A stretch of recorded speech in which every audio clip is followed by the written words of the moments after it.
સેવા કરવામાં ક્યારે સેવા ક્રિયારૂપ થઈ જાય ખબર ન પડે. ભગવાન મહાત્મ્ય જ્ઞાન વગર ભાગવત સેવા ક્યારેક ક્રિયારૂપ થઈ જાય ખબર નહીં પડે. પહેલાં કદાચ શરૂઆતમાં ભાવ હોય, પણ ધીરે ધીરે સેવા કરતાં કરતાં ફાવટ એવી આવી જાય કે પછી રોજનું એવું કામ હોય એમ ફટાફટ ઠાકોરજી સવારે મંગલામાં એ જગાવતી વખતે આ રીતે વસ્ત્ર ખેંચીને તરત જ આમ લઈ સિંહાસન પધરાવી મંગલભોગ ધરી 10 મિનિટ થાય સરાવીને પધરાવીને જલ આમ કરીને સ્નાન કરીને પહોંચીને શિંગાર કરીને સીધા રાજભોગ. તો એ ફાવટ આવી જાય. એ કરતાં પ્રેક્ટિસ કરતાં ક્રિયામાં આવી ફાવટ આવી જાય. ભોગ ધરે, રાજભોગ ધર્યા, સરાવ્યા અને ઠાકોરજીને પાછા મંદિરમાં પધરાવી દે. ઠાકોરજીને પાછા આરતીની ભાવના એ વૈષ્ણવ એવું સમજી ગયા છે કે વૈષ્ણવને ઘરે આરતી ઉતારી શકાય નહીં, એટલે આમ માનસીમાં ભાવના જ કરાય. આરતીનો અધિકાર સર્વને આપવામાં, આરતી બધા કરી શકે. આરતીમાં એવું કંઈ નથી કે વર્ણાશ્રમની કંઈ કારણ છે અમુક આરતી કરી શકે, અમુક ન કરી શકે. એટલે બધા આરતી તો કરી શકે, પણ હવે આ રીતે આથી આ રીતે વૈષ્ણવ મોટાભાગે વૈષ્ણવના ઘરમાં આરતીનો પ્રકાર જોવા મળતો નથી. પણ ન કરી શકાય એવું તો કંઈ છે નહીં, કરી શકાય. તો આરતી એ રીતે કરી માનસીની કંઈક ભાવના કરી અને પછી મુખ્ય કામ રાજભોગ થઈ જાય પછી પાતર કરી પોતનું કરી પ્રસાદ એ મુખ્ય કાર્ય. પછી 2-3 કલાક વિરામ, પછી મહાપ્રસાદ લીધો પોઢાડવો જ પડે તો મહાપ્રસાદને પોઢાડે સ્વરૂપાત્મક ભાવથી લે, એટલે એને પછી પોઢાડીને પાછો ઉત્થાપન થાય. એટલે ઉત્થાપનના સમય પાછા નાહી લેવાનું. એક રોજની ફાવટ જલ્દી આવી જાય, નાહી લીધો. ઉત્થાપન મેવો એકાદ કેળું સિદ્ધ કરે ને એ ધરેલું ઉત્થાપન થાય ત્યાં જે કાંઈ રસોઈ તૈયાર થઈ જાય તો શિંગાર એક ઝાટકે આમ શિંગારવાળા થઈ જાય. પછી તો શિંગાર આમ લીધા ઠાકોરજી આમ લઈને બધી માલા લઈને આમ મૂકીને આમ પાછા ઠાકોરજીને લઈને શેનમાં પધરાવે. શેનભોગ થઈ જાય, પાછું મુખ્ય કાર્ય. શેનભોગ થાય ને 1 મિનિટમાં પોટી જાય. ઓઢાવામાં ઠાકોરજીમાં પધરાવે, આમ કરીને સૈયા આમ કરીને બંધ, બારણું કરીને ધડ કરીને મંદિર બંધ. પછી પાછું પોતનું કરીને પ્રસાદ લઈને શું કરવું, એ ટીવી સામે બેસી જવું. પ્રસાદ લઈને ટીવી સામે બેસી જાય, માંડ શાંતિ થઈ. આખા દિવસ તો કામ થઈ ગયું. જે માણસ મજૂરી કરીને આવીને થાકી જાય ઘરમાં આવીને પછી આનંદ પ્રમોદ કંઈક કરે ને, એમ આખો દિવસ સેવા કરવાળો આખો દિવસ સેવા કરે ને પછી ટીવી સામે બેસી જાય, ટીવી જોવે. સત્સંગ વિના સેવા આવી એક ક્રિયા થઈ જાય, એ કદાચ ફાવટ આવી જાય, ફટાફટ થઈ જાય. કોઈ કે પાછા આમ પૂછતા તમારા રાજભોગમાં કેટલી વાગે, મંગલાથી રાજભોગ કેટલી વાગે, કોઈ કે 1.5 કલાક, કોઈ કે 2 કલાક. અને સાંજે શું કરવાનું હોય, સાંજે તો 1 કલાક, અડધી કલાક કે 1 કલાકમાં સાંજનો ક્રમે થઈ જાય. તો સેવા જો સત્સંગ ન હોય તો સેવાની ક્રિયા એક ક્રિયાવત થઈ જશે, ભગવાન મહાત્મ્ય નહીં રહે. ભક્તિનું જે સ્વરૂપ જે છે, મહાત્મ્ય જ્ઞાન પૂર્વસ્તુ સુદૃઢ સર્વતોધિક સ્નેહ ભક્તિ રીતિ પ્રોક્તસ્તયા મુક્તિર્ન ચાન્યથા. મહાત્મ્ય જ્ઞાન પૂર્વક સર્વથી અધિક સુદૃઢ સ્નેહ એ ભક્તિ છે. પણ મહાત્મ્ય જ્ઞાન તો પહેલાં જ જે સ્વરૂપની આપણે સેવા કરીએ છીએ કે કથા જેના ગુણગાન ગાઈએ છીએ એનું મહાત્મ્ય સૌથી પહેલાં જાણવું જોઈએ.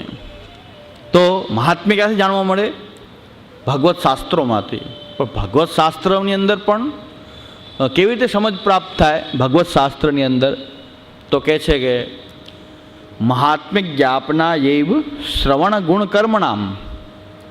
ભગવાનના ગુણ વગેરેનું શ્રવણ કરવાથી મહાત્મ્ય જ્ઞાન થાય છે. ભગવાનના ગુણગાન કરવાથી, એનું શ્રવણ કરવાથી મહાત્મ્ય જ્ઞાન પ્રકટ થાય.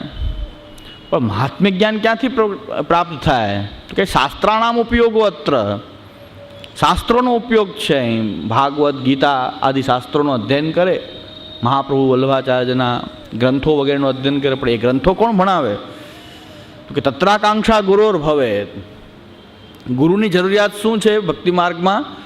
કે ભાગવત શાસ્ત્ર ભણાવે, સમજાવે અને એના દ્વારા ભગવાનનું મહાત્મ્ય જે છે એ શિષ્યમાં એ દૃઢ કરાવે. ભગવાનનું મહાત્મ્ય દૃઢ કરાવે. અને જે પોતે વેદાભ્યાસ કરે, શાસ્ત્રાભ્યાસ કરે, જે પોતે શાસ્ત્રના કર્મ પ્રમાણે આચરણ કરે, શાસ્ત્રોએ બતાવેલા રીત પ્રમાણે શાસ્ત્રોક્ત વિધિથી પોતાનું જીવન યાપન કરે અને પોતે જે જ્ઞાન અર્જિત કર્યું છે એ જ્ઞાનથી જે સામાન્ય અજ્ઞાની જીવો છે એને સાચો રાહ બતાવે, તો એવા જે મહાપુરુષો છે, પુરાણોમાં એમ કીધું છે કે એવા મહાપુરુષોથી આ ભૂમિ ટકી રહી છે કે પોતે શાસ્ત્રનું જ્ઞાન અર્જિત કરે, જીવનમાં ઉતારે અને અજ્ઞાની જે લોકો છે એને આ સાચું જ્ઞાન સમજાવી ભગવાન મહાત્મ્ય બતાવે. તો એવી મહત્તા છે આ મહાપુરુષોની. તો ગોપીનાથ પ્રભુચરણ સાધન દીપિકામાં એ જ આજ્ઞા કરે છે કે તત્રાકાંક્ષા ગુરોર ભવે. ગુરુની આવશ્યકતા જ એટલી કે શાસ્ત્રો ભણાવે, ભગવાન મહાત્મ્ય દ્રઢ કરાવે, અને મહાત્મ્ય દ્રઢ થશે તો એનાથી ભગવાનમાં સ્નેહ પ્રકટ થશે. ત્યારે ભક્તિનું પૂરેપૂરું સ્વરૂપ સર્વતો અધિક સુદૃઢ સ્નેહ જ્યારે થશે ત્યારે એ ભક્તિનું પૂર્ણપણે સ્વરૂપ આખું ભક્તની અંદર પ્રકટ થશે. તો ગુરુની આવશ્યકતા એ શાસ્ત્રનું અધ્યયન કરવા માટે ગુરુની આવશ્યકતા છે. બીજા કોઈ હેતુથી ગુરુની આવશ્યકતા નથી. આશીર્વાદ આપી દેવા, ચરણ સ્પર્શ કરી લેવા, અધરામૃત લઈ લેવું, સાથે સાથે ફરવું, પધરામણીઓ કરાવી, એટલા માટે ગુરુની આવશ્યકતા નથી. ગુરુની આવશ્યકતા આ મુખ્ય આવશ્યકતા છે, ઉદ્ઘાટનો કરાવવા અને રિબીનો કપાવીને, એના માટે ગુરુની આવશ્યકતા નથી. ગુરુની આવશ્યકતા છે ભગવાન મહાત્મ્ય દ્રઢ કરાવીને એની અંદર ભગવત પ્રેમ જાગૃત કરે. તો શાસ્ત્રાનામ ઉપયોગ અત્ર તત્રાકાંક્ષા ગુરોર ભવે. એના માટે યોગ્ય ગુરુની આવશ્યકતા રહેલી છે. તો હવે કોઈ ગુરુ અથવા કોઈ ભગવતી, કોઈ ભગવત ભક્ત એના સંગથી, જેમ કુમનદાસજીએ એ માંગ્યું ગોવર્ધન ધરણ પાસે કે ભલે ગોવર્ધન ધરણ બોલે છે, અનુભવ કરાવે છે, સખ્ય ભાવનું દાન કરે છે, પણ છતાં સત્સંગની આવશ્યકતા છે. એટલા માટે કે ક્યારેક સત્સંગ વિના ભગવાન મહાત્મ્ય રહે નહીં. ઘણી વખત એવું બને કે એક લૌકિક બાળક જેમ રમતો હોય, કાયમ રમે તો ક્યારેક એમ થાય કે ભગવાન થોડા હોય, તો બાળક છે, રમે છે. સત્સંગ વિના એવું પણ થવાની શક્યતા છે. આપણા ઘરમાં બિરાજતા પ્રભુ એ સાક્ષાત પૂર્ણ પુરુષોત્તમ ગોવર્ધન ધરણ, અખિલ બ્રહ્માંડનો નાયક, ભાગવત કહે છે કે જેના એક એક રોમકૂપની અંદર એ કોટી બ્રહ્માંડ છે એવો ભગવાન એ ખાલી એક નાની મૂર્તિ થઈને આપણા ઘરમાં બિરાજી ગયો છે. એનો મતલબ કે એનું મહાત્મ્ય બહુ વિશાળ અગાધ છે. અને એ જ નારાયણ છે. નીકે રાખ યશોદા મૈયા, નારાયણ ઘર આવ્યો. તો આ નારાયણ પણ આ જ છે. એનું એક રૂપ નારાયણનું પણ છે એવું કે બ્રહ્માંડ અભિમાની એ નારાયણ પણ એ જ છે. તો એ આપણા ઠાકોરજી જે છે એ આપણને એવા વશ થઈ ગયા છે કે આપણે જગાડી ત્યાં જાગી જાય, પોઢાડી દઈને પોઢી જાય. તો ક્યારેક આપણને એમ થઈએ કે આ તો એક મૂર્તિ છે, એ આપણે જેમ કરી આ ક્યાં કંઈ જોવે છે. બધાયથી ડરે, પણ એના બિરાજતા ઠાકોરજીથી ન ડરે કે એ તો પાછો અંદર છે, અંતર્યામી રૂપ અંદર પણ બિરાજે છે અને બહારથી પણ બધી ક્રિયા જોવે છે. સર્વત્ર એના નેત્ર છે, સર્વત્ર એમના કર્ણ છે. તો ગમે એ ગુપચુપ વાત કરતા હશો એ તો સાંભળે જ છે, ગમે એ બધાને છુપાઈને ક્રિયા કરતા હશો પણ એ તો જોવે જ છે. તો એનાથી ડર લાગતો નથી. એટલે આપણી બધી લીલા આપણી ચાલે છે, એનાથી ડર લાગતો નથી. બીજાથી ડર લાગે કોઈ જોઈ જશે તો, આપણે આવું કાંઈ કાર્ય ખરાબ કરી રહ્યા છીએ તો કોઈ જોઈ જશે તો એ ડર લાગે છે. પણ જે સર્વત્ર વ્યાપ્ત છે એ ભગવાન આપણો ઠાકોરજી કે જેની આપણી સેવા કરે છે, ખાલી મંદિરમાં પુરાઈને કંઈ બિરાજતો નથી, એ સર્વત્ર બધું જ એ દૃષ્ટિમાં આવે છે, તમારી બધી વાતોને સાંભળે છે. એટલે એનાથી આપણને ડર લાગતો નથી, કારણ કે એ મહાત્મ્ય આપણે પ્રભુનું જાણતા નથી. એ આપણો ઠાકોરજી છે કે જે સર્વશક્તિમાન છે, સર્વ શુભ છે, એ સચ્ચિદાનંદ રૂપ છે, એ આનંદ ઘન છે, પુરુષોત્તમ છે, બ્રજાધીપ છે, નંદનંદન છે, ભાગવતની સર્વ લીલા કરનારો, 10 લીલા કરનારો એ સાક્ષાત પરમાનંદ રૂપ શ્રી કૃષ્ણ છે.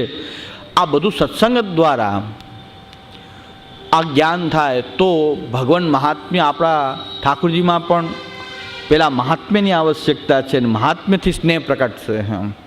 આ એક આપણી ભક્તિને દ્રઢ કરવા માટે, ભક્તિના સ્વરૂપને યોગ્ય રૂપમાં વિકસિત કરવા માટે આપણે જાણવું આવશ્યક છે કે મહાત્મ્ય જ્ઞાન પ્રથમ આવશ્યક છે, અને મહાત્મ્ય જ્ઞાનથી ભગવત પ્રેમ પ્રકટ થાય છે.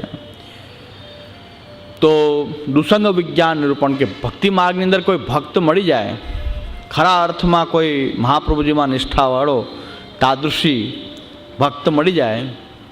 દયારામભાઈએ ધોળ પણ ગાયું છે, તાદૃશી જન તેને જાણીએ, એમાં આવા ગુણ હોય વગેરે. પણ એ આપણે નાચવાનું કૂદવામાં વિતાવી દીધું. પણ હું એમાં શું કહે છે દયારામભાઈ કે આવા ગુણ હોવા જોઈએ તાદૃશી ભક્તોમાં, એનો સંગ કરવો.